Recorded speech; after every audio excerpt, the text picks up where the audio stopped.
Hey A-Team, I'm Mix Wilson. Today we're going to make a keychain in TinkerCAD. This is a really quick process.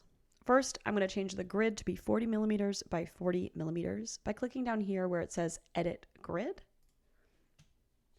This will make sure that our grid doesn't be too large and we don't make a design that's way too large for what we actually want.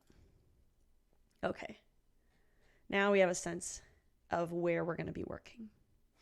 We are going to make first a rectangular back. Click and drag this cube into the workspace, and we're going to use these white handles to change around our back. I'll put it like this for now, but we'll adjust it once we have our text in to fit the text. I'm going to make a hole now.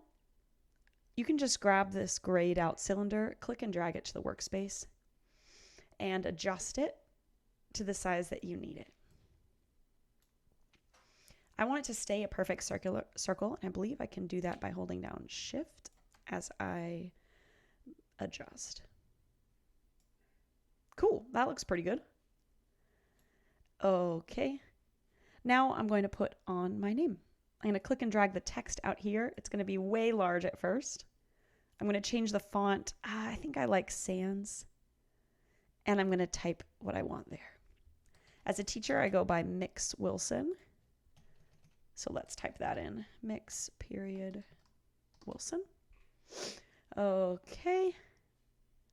And you can change some things about this if you want to increase the beveling. Ooh. Or height, etc. But what I like to do is just change this by, once again, clicking on these white handles. I'm going to make it smaller like that. Make it smaller by clicking on the corner one and dragging it and positioning where I want it.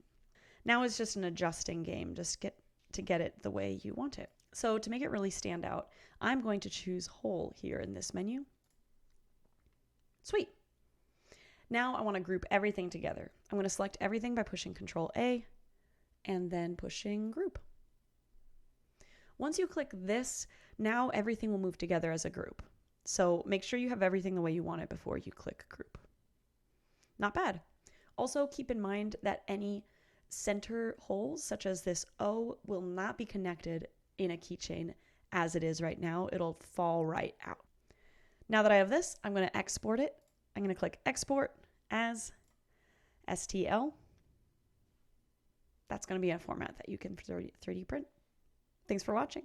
See you soon.